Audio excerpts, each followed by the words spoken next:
Rachel's Dream, written by Marcus Wilson, narrated by Michelle Araya.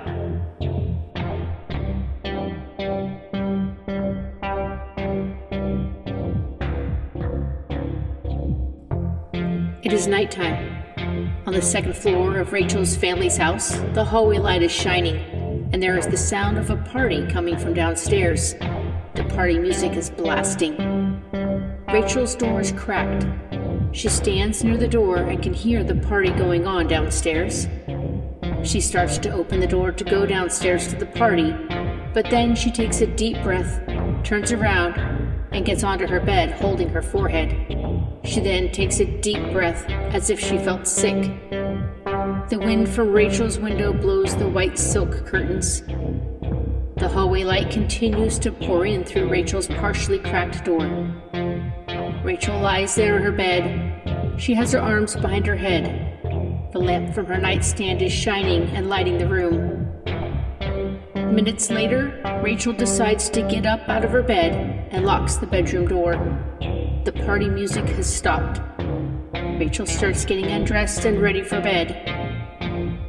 She walks over to her dresser and grabs a framed picture of Michael, a male in his late 20s. He is her boyfriend. She observes it for about 11 seconds. In the background of the picture are two males, Jason and another, in their late 20s, but Michael stands out so much you can hardly see them. Rachel sits the picture back onto her dresser. As Rachel goes to the next item, there is a rubber rat on the dresser. To the right of it, Rachel picks up another picture. Also on the dresser, in the background, is a green stuffed alien and a small, black and shiny model car. The picture is of her friend Teresa. Rachel then puts it back onto the dresser. She goes over and opens her window slightly to get some fresh air. The wind blows her white silk curtains. She then gets into bed. Rachel turns out the lamp and goes to sleep. It is nighttime. There is a full moon with lots of stars in the sky with the sound of crickets in the background. There is the appearance of a nice, clean neighborhood. In that neighborhood, there is a house where light from the kitchen is seen through the window. It is where Rachel and her boyfriend Michael are inhabiting. Inside the kitchen, they are holding their drinks, laughing and kissing each other. Rachel looks up and sees the clock. It reads 11:11. There's a calendar near it, and it shows the month of May with all the days crossed off until Monday the 28th. Michael says, "Too bad you couldn't make it to the party last night. Next time when I'm feeling better, I'll go, okay?" They kiss. Rachel asks again, "Okay?" Michael kisses Rachel in increments while saying, "That is fair enough." Rachel says, "Well, I think it's about time for me to get going. You do know that I have school tomorrow." Michael says, "Oh, come on. Stay a little longer." "But I have just one quick movie, and then you can go, okay?" "Okay, but we're going to have to make it quick, and nothing too long." "Excellent. We'll pick out the perfect movie." Michael pulls her by the arm into the living room. They arrive in the living room. Michael is walking toward the movie shelf and says, "So, where are you and your family going tomorrow? Didn't you say Disneyland or something?" Rachel ponders. Rachel says, "I'm not sure. My father said it's supposed to be a secret, so we could be going to another planet or something for all I know."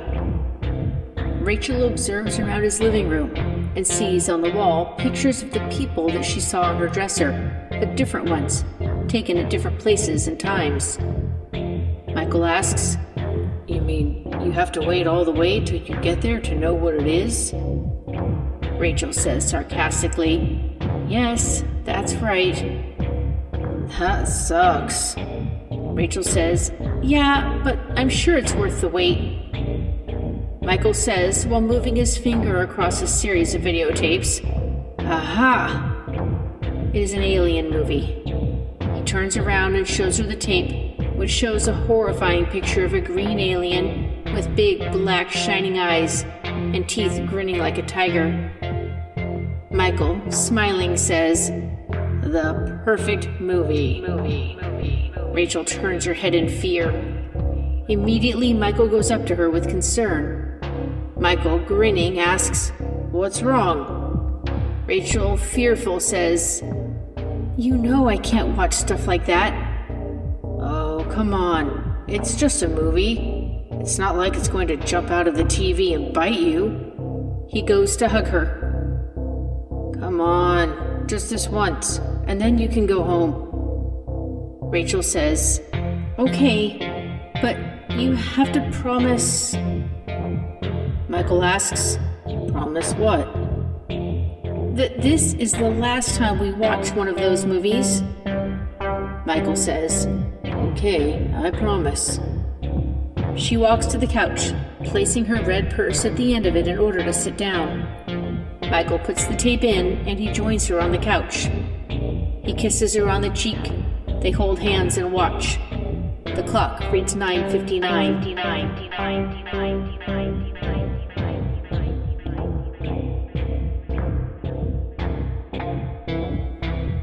It is morning. There is the appearance of a nice, clean neighborhood, different than Michael's, with nice sidewalks, perfect lawns, and beautiful trees. There is the sound of birds chirping and cars driving. In the neighborhood, there is a house, and through the window, there is Rachael inside her room. It is a different bedroom than before. Music is blasting. Her red purse from when she was with her boyfriend is on the nightstand. She is putting on her clothes, looking in the mirror. By the reflection of the mirror, she sees a little stuffed alien lying on the rug near her bed, which resembled the one on her dresser in the beginning, but slightly different. She gets a little dizzy from noticing it. Rachael goes over to pick it up, looks at it, sighs and yells, "Johnny!" Johnny runs in from his room. Johnny asks, "What?" Rachael shows him the alien. Rachael asks, "Why is this in my room?" He gestures, he doesn't know. Rachael says, "Here, take it." She throws it to him with force, and it hits him in the face. He starts crying, running to Mommy. Johnny reaches the other room with Mommy and says while pouting, "Mommy, Rachael's being mean again." Being shocked and angry by Johnny's reaction and the voice of her mother, she takes a deep breath, goes over, and shuts her bedroom door. Rachael begins packing her suitcase. She begins putting on her makeup. Thwoosh! The door downstairs closes. She goes over to her window and looks out. There, her mother, her father, and her little brother are getting into the car for work, and her little brother for school. She puts her book bag over her shoulder and goes to finish her makeup. Rachael finishes up, walks out of the room toward the hallway. On the way, she walks past Johnny's room. Inside Johnny's room, the stuffed alien is on his shelf. Rachael sees it and sighs, "Damn dolls." She walks down the stairs into the kitchen. From the kitchen, she goes out the door, locking it behind her. It is still morning. It is windy, and dark gray clouds are blocking the sun. She begins walking down the sidewalk toward school. Mr. Richardson, who is about 60 years of age, with a suit and hat, drives by. He slows down and drives slowly as Rachael walks along the sidewalk. He asks while smiling, "So how are you doing today, young lady?" Rachael, smiling, says, "Hi, Mr. Richardson. I'm doing well. And you?" Mr. Richardson says confidently, "Couldn't be better." Rachael smiles. He looks in his rearview mirror and sees someone pulling up behind him. Mr. Richardson says, "Well, you walk safely, you hear? And tell your mother I said hello. Talk to you later." He waves bye. Rachael, smiling, says, "Okay, bye." She smiles and waves bye. The cars drive away. As she continued walking, something seemed to be watching her from the sky like a UFO. The sky quietly thunders. Rachael continues walking and peeks up. She is now just outside of the school, but before she went in, 2 guys sitting outside said hello to her. Rachael is now inside the school hallway at her locker. Teresa comes up to Rachael. Teresa, grinning, asks, "So, how'd it go?" Rachael, grabbing her books, asks, "How'd what go?" "Your date."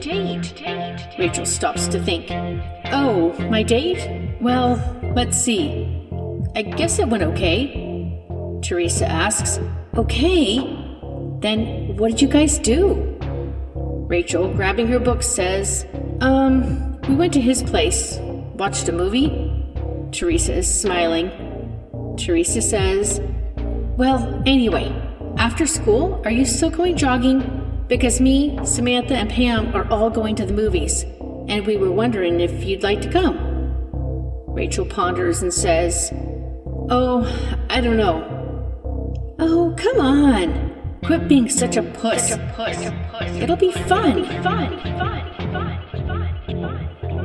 Okay, I guess I can go. I should be jogging at around that time, so you can just stop by and pick me up." She closes her locker. Teresa, grinning, says, "Excellent." A rat crawls down the hallway. Rachael and Teresa begin walking together to class. Teresa asks, "So, you said you guys watched a movie. What else? What movie did you guys see?" Rachael ponders, and then has a flashback of seeing the cover of the video. As Rachael ponders, tears start coming down her eyes at the remembrance of it. Rachael says, "I'd rather not talk about it." "Oh no, go ahead. Was it scary? Horror? And come to mention, I had a cool dream last night. You were in it. Want to hear?" Rachael sadly says, "Yes, very scary. And no, maybe some other time. You know how I am about dreams. Why are you always so scared of everything?" Rachael says, "Hey, I'll see you in lunch, okay?" They head their separate ways. Teresa says, "Yeah, sure. See you in lunch." It is hours later, and they are in the school cafeteria. Rachael carries her lunch and sits down at an all-girl table along with her friend Teresa. But as she sits down, she looks out her cafeteria window and sees what looks like partially a UFO in the sky, but it's barely noticeable. Teresa asks, "Hey guys, want to hear something cool?" The crowd asks, "What?" Teresa says, "I had this weird dream last night." They all look at each other, except for Rachael. She seems to not be interested and slightly afraid. The crowd says, "Go ahead, tell it. Let's hear it." Teresa says, "Okay, Rachael, you were in it." Teresa looks at Rachael. Rachael starts looking a little angry. She then has a flashback of her and her boyfriend lying beside her asleep on the couch in his home. Teresa continues saying, "And it was nighttime, and I believe we were coming from the movies or something, and you..." Teresa points to Rachael. "We're on the sidewalk crying." All the girls at the table look at each other in shock and smiling. Teresa continues saying, "So I came up to you and asked you what was wrong, and then you showed me your hands." Teresa shows her hands to the crowd, "And they were made of waffles." The ladies laugh. Teresa continues saying, "Anyways, I knew you didn't like waffles, but I told you to eat them anyway, and your hands would grow back. God knows how I knew that. But anyways, you started to eat them, and sure enough, your hands grew back." Teresa smiles. The crowd laughs. The crowd says, "That's weird." Rachael is not laughing. Teresa, smiling, says, "No, I'm serious. That really was my dream." Looking angry, Rachael gets up from the table and heads to the restroom. The crowd asks, "What's wrong?" Teresa gestures that she doesn't know. In the restroom, Rachel is looking in the mirror and wiping the tears from her face. She says, "Gosh, I hate it when she does that. She knows I freaking hate dreams. How could she do something like that?" But as she looks in the mirror, and in its reflection, she sees through the restroom window a spaceship landing from the sky onto the schoolyard grass. She stops and looks at the reflection with wonder. 2 aliens come out, walking on the grass and toward the restroom window. In the cafeteria, Teresa looks over at the restroom door. She gets up from the table and says, "Hey guys, I'll be back.